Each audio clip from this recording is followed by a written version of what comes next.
Hey everybody, good evening. It's Chris here. Grateful to be here, grateful to be alive, grateful to be sober, grateful to have just left a wonderful a meeting. It was great. We had a ton of people here. We ate afterwards, and it's definitely been a new experience for me to come to the Spanish speaking groups. Not that I owe a lot of my recovery to the English speaking groups. But I just want to tell you a little story real quick.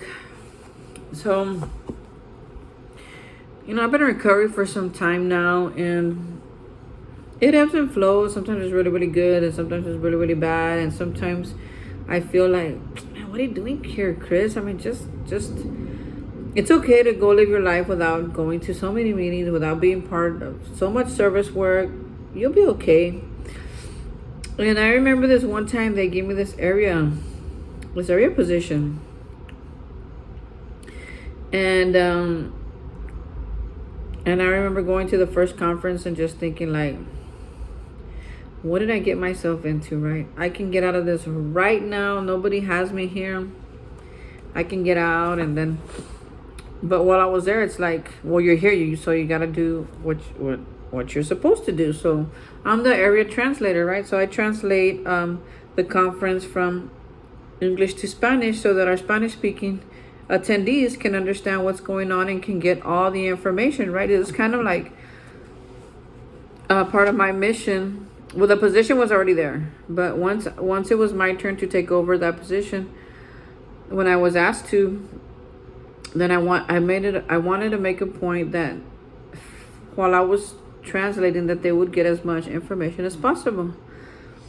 So I remember that first conference and just thinking like, all right, Chris, you're already here. You know what you're supposed to be doing. It ain't gonna do itself. You gotta go do it, right? So I'm translating. I go through the conference, and then after on an intermission, I run into some people that I had met before that were from the Spanish groups. So we reintroduced ourselves and we started talking. Everything was great. And I was like, okay, everything was fine. And then at the end of the conference, because it was a 2-day conference, and at the end of the conference, this particular gentleman, he's like, hey, why don't you come to our group? We're having a dinner for Bill W's birthday.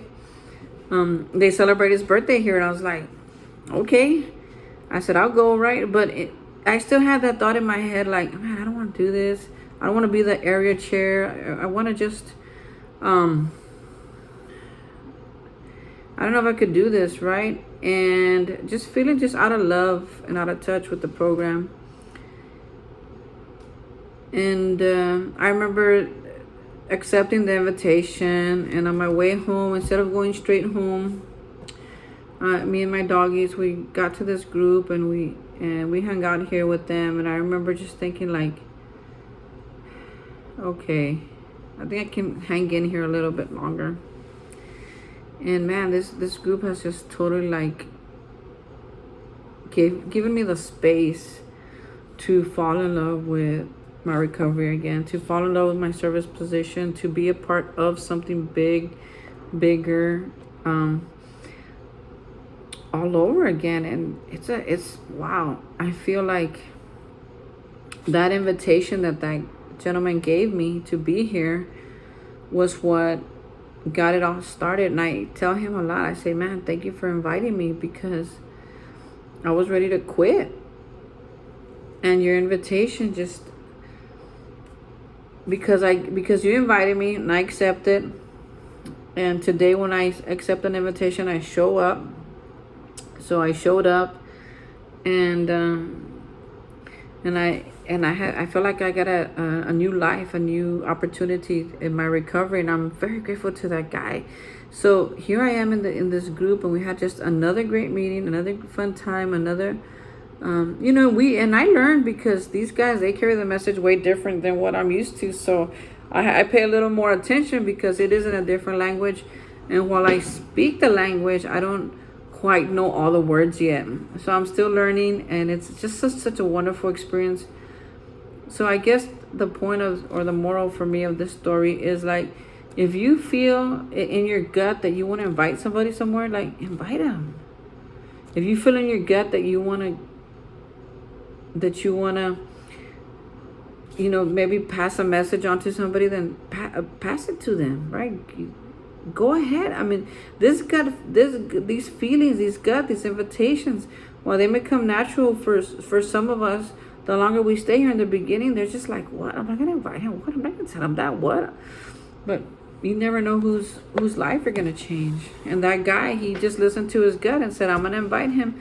And he invited me. And man, he always says, I had no clue what I was doing when I invited him to our anniversary, to our birthday celebration for Bill W. He had no clue what he was doing. He had no clue what I was going through. He had no clue what my plans were. Yet, here I am. I feel like he saved my life. So, I'm very grateful to this group for that. It might be a little apropos to the reading for today out of our daily reflections. Today is June 14th. And this is when the going gets rough. It is a design for living that works and rough going. And that's out of Alcoholics Anonymous, page 15. When I came to AA, I realized that AA worked wonderfully to help keep me sober. But could it work on real life problems? Not concerned with drinking. I had my doubts. And after being sober for more than 2 years, I got my answer. I lost my job, developed physical problems, my diabetic father lost a leg, and someone I love left me for another. And all of this happened during the 2-week period. Reality crashed in. Yet AA was there to support, comfort, and strengthen me. The principles I had learned during my early days of sobriety became a mainstay of my life, for not only did I come through, but I never stopped being able to help newcomers. AA taught me not to be overwhelmed, but rather to accept and understand my life as it unfolded. Wow. I felt like my story, I could relate, that my story and the topic related to each other, right? Because I had my doubts. I mean, my life was unfolding, right? I got this position. Well, first of all, I left one job to do another job, which totally failed completely. So I was without work for 3 months, and then so needing a paycheck. I had always wanted to work at HEB, so I applied there and I got hired. And then my mom died, and then I was like, man, it was just like a bunch of things unfolding, and it's so strange because I didn't lose my job at HEB. They were like, Chris, are you okay? And I was like, no, I'm not. My mom's in the hospital. And she's about to die. And they're like, okay, just call us when you're ready. And I was like, okay. A week later, Chris, we just want to check on you. You know, it's it's hard, and we just want to make sure you're okay, and you come back to work whenever you're ready. And I said, you know what, I'm ready to get back to work. And at the same time, the post office called me back. So then I went back to work for them. And then I got this area position. And then I go to my first conference in January. And I have no money. I'm barely started working. Both jobs, not getting a paycheck. Right? Because of some other stuff that unfolded. Right? I mean, at HEB, they weren't paying me because I wasn't working. So I didn't have a paycheck from them. And the post office, something happened with my paycheck. So I didn't get that paycheck for like 2 months almost. So, as my life was unfolding, it felt overwhelming, and going to that area conference and just thinking like, man, I don't know, I feel done. I feel done. I feel desperate. I feel like I just want to give up. And that guy giving me the invitation, I was like, well, okay. And I was like, well, at least I'll have something to eat and I'll listen to the message. And I have been wanting to visit because I want to get to know the Spanish language better, right? So I came and man, it was my saving grace being here at that meeting. And it's like I rededicated myself to this program on a whole different level. And now, So while it was unfolding and getting all twisted and getting all chaotic, now all those knots that I felt like I was in are unraveling themselves little by little. The longer I stay here, the more that I apply these what I'm learning here to other areas of my life, right?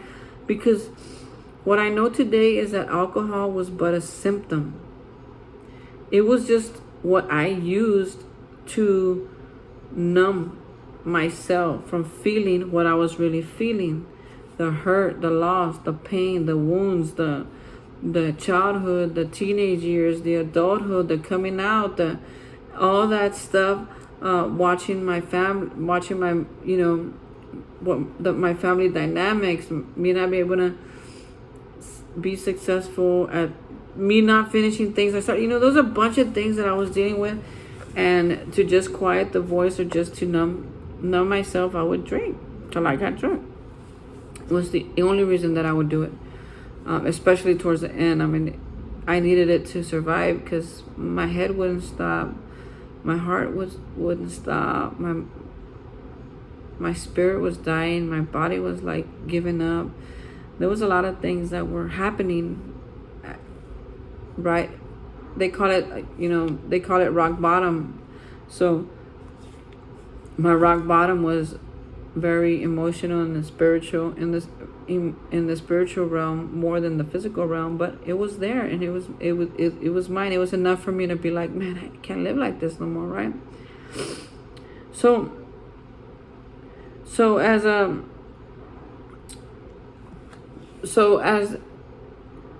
all these decisions and life things that were happening, and so that was back then, but now fast forward to what felt like maybe 6 or 7 months ago, in December was when most of it was like really, really knotted up. And because I stay here, because I haven't drank, because I've been working on my character defects, because I'm applying the principles to my life, right?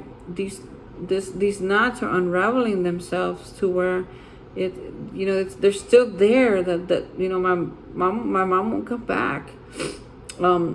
The bank's still in the negatives, but it's getting better. My recovery is really strengthening. My Spanish is getting better, and we're doing some things at the area level that are big. So all the knots that I got myself into are now unraveling themselves. The longer that I stay sober, the longer that I hang on. So I agree with the sentence that says it's a design for living that works in rough going. It works all the time. It works when things are great. It works when things are hard. It works when things are confusing. It works when things are amazing. Because for me, I wasn't like I only drank sometimes. I drank all the time. Like, it was always a good time to drink, whether I was mad, sad, broke, happy, married, divorced, everything, in love, out of love, with this person, with that person, living here, living there. It was just what I did. So now, instead of drinking because I'm at a birthday party, I can enjoy the birthday party and spend time with the birthday person, celebrating them, instead of thinking about how I'm gonna get drunk, how I'm gonna get high, what am I gonna look like. I used to get all dressed up and do all these weird things that today I feel like I don't have to. I can just be me and show up and have a good time, and I don't have to drink today, which to me, that's a miracle. That when my sister died or my mom died, that I didn't have to drink, to me, and I could take care of my problems like a responsible adult, and I didn't have to drink or drug. That I could watch my bank not get better, and I don't have to drink or drug. Does it suck? Yes, it sucks. But you know what sucks more? The life that I used to have drinking and drugging. See, I'm not like, if you're a social drinker, you're listening to this, or maybe you can't understand what I'm talking about.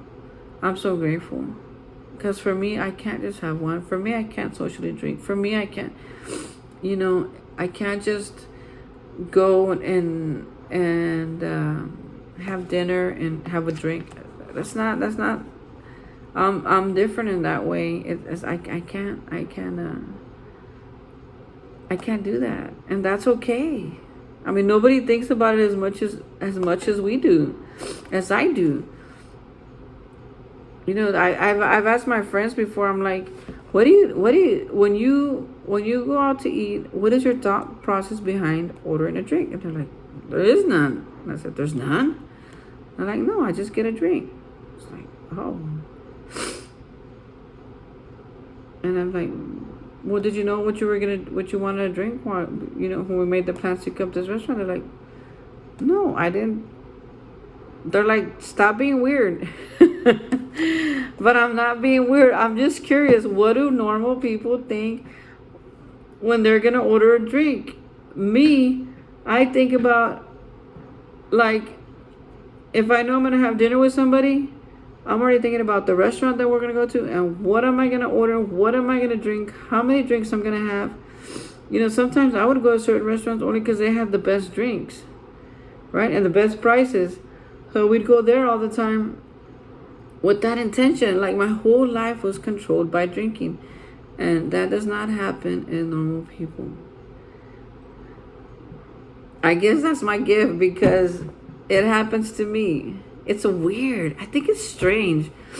Sometimes I think, like, really? Like, God, I could have been normal. But I could have had a normal life. But it's been anything but normal.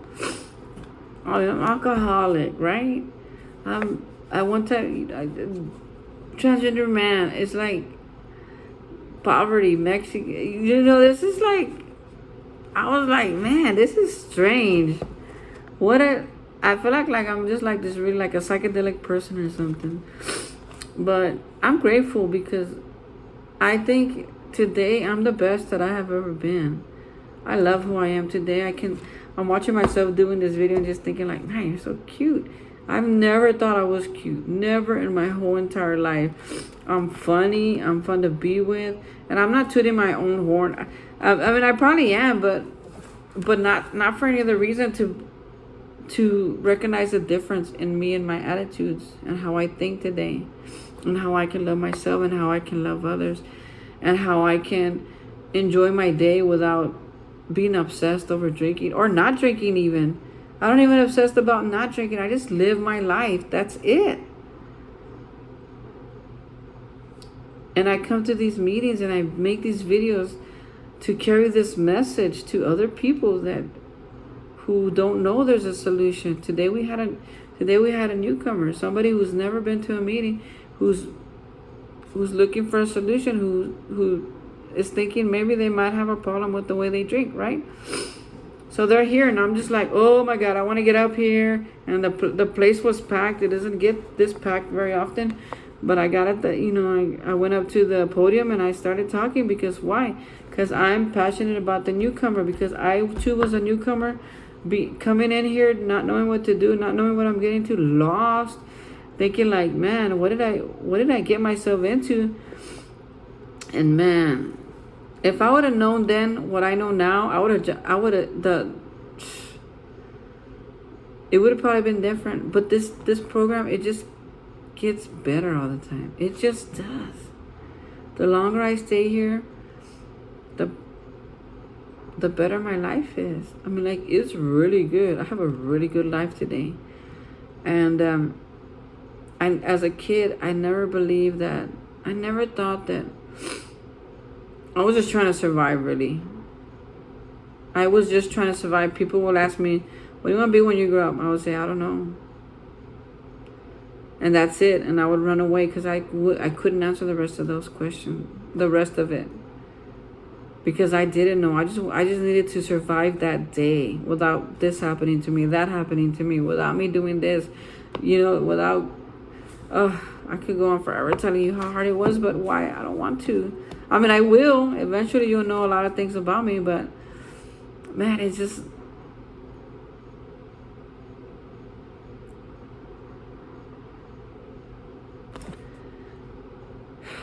even as a kid, before I even took the first drink, I felt like I just need to survive today. I just need to hang on. And I'm so grateful that I don't live like that no more.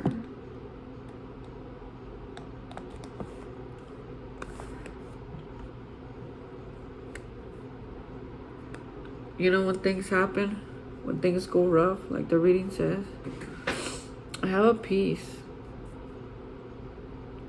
They call it the peace that passes all understanding. It's like, I don't know how it's going to get better. I don't know when it's going to get better, but I know it's going to get better. And I know that I don't have to worry because I have a God who takes care of me, who is mindful of me. He's mindful. Man, when I first realized what that really meant, it blew my mind. There is a God out there bigger than me, bigger than anything, who could do anything. All he has to do is say the word and I'll be healed, right? I'll be healed, I'll be changed, I'll be different. And he's mindful of me. He's like, Chris, what would you like to eat today? Chris, what do you want to wear today? Chris, how's work? Chris. And then when I can't answer that question, he knows me enough to be like, Chris would really like that. Chris would like this. That he, in some way, is mindful of me enough. He thinks about me. He thinks about what I need. He thinks about my desires. He thinks about what brings me joy. He thinks about me enough to see when I'm in a bad situation. And he keeps me protected while I learn my lesson. It's a whole different... I'm speechless right now. I'm really speechless. I don't know what else to say. I have a lot of gratitude for this program. You know, before even in recovery, but what I've been learning here lately is that when the going gets rough, I ain't gotta leave. I could stay and make it through. I ain't gotta run away. I ain't gotta move to a different city. I don't gotta quit my job. I don't gotta do anything. I could just stay.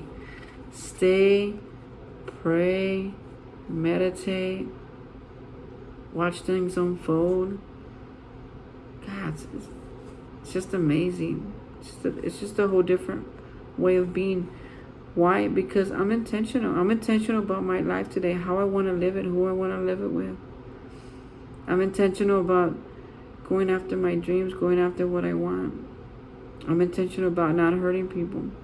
I'm intentional about not drinking. I'm intentional about carrying the message. I'm intentional about succeeding in life, whatever that looks like today.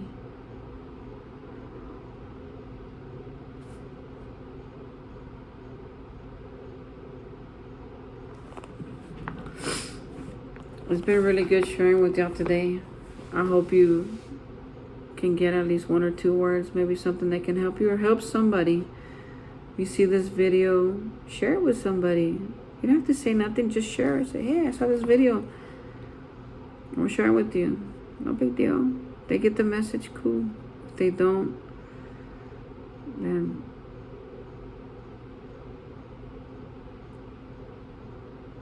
when people are ready, they will hear it. I believe that today. I thank you. I'm grateful for your time. I'm grateful that you are listening today. I mean, that you're here with me today. I'm grateful that I get to share with you, that I have this space. Everybody's gone, but I have this space where I can just hang out with you guys on just us. And share my experience, strength, and hope with you. It's been such a gift for me to receive this message of recovery, and it's an even bigger gift to be able to share that with you or with anybody listening, or maybe down the road you'll find this video and it will help you or help somebody. That's what I want most. If I help one person, man, that I will. That's it. I don't want to say mission accomplished because it seems so finite, right? But My desire is to at least help one person today. So thank you so much. We'll see you again tomorrow. It's been great sharing with you.